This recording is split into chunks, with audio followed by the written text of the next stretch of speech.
Hello Kapudi! Meron po tayo dito ang tulingan, 4 na piraso sa halaga pong 120. So ito po yung ating lulutuin sa kamyas. Then after kamyas, gagataan po natin siya na may pechay, karne. So dapat po dito ay taba, sibuyas, bawang, sili haba, gata, kamyas. So, umpisahan na po natin ang pagluluto. Nalinis ko na nga po pala dito ang tulingan. Tinanggalan ko na po ng ulo at buntot at lamang loob. Dahil matitira lang po dito yung laman. At after po nito, ating hihiwain sa gitna at ang ating pipirating. Ewan ko ba kung bakit tinatanggal ko pa ang ulo, dahil ang sabi po talaga nila, sinasama po ang ulo dahil ito yung nagpapasarap sa ating lutuin. Pero ito na po ang aking kinasanayan sa pagluluto. Inumpisahan ko na nga po ang pagpirat sa ating mga tulingan dahil mas mainam po ito sa pagpirat para namnamin ng tulingan ang mga sangkap natin. Ilalagay na po natin ang ating karne.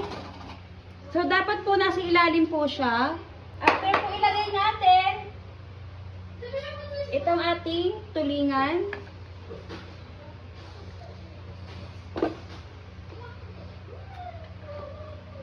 Kamyas. Bawang sibuyas.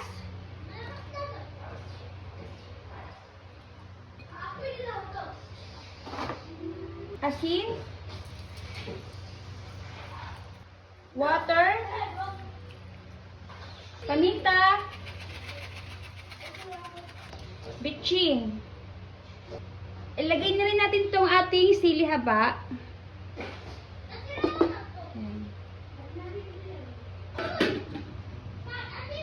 Lagyan natin ng konting toyo para style adobo, syempre.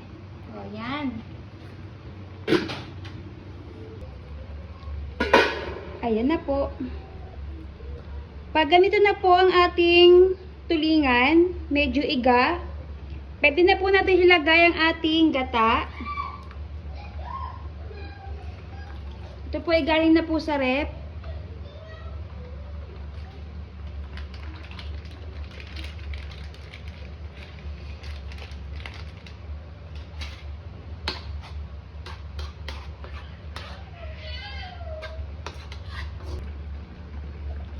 Ayan na, napakasarap talaga.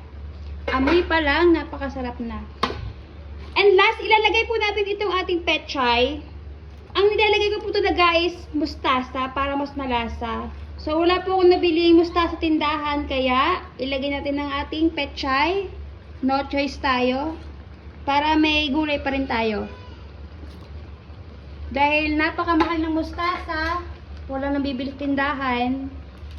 Pechay muna tayo today. Opo.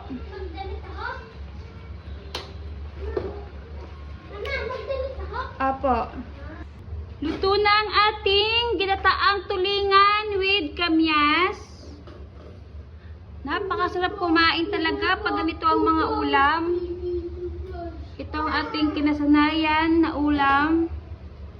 So, napakasarap po talaga niyan. Tara na po at kakain mga kapudi. Tara na. Salamat po. Salamat po.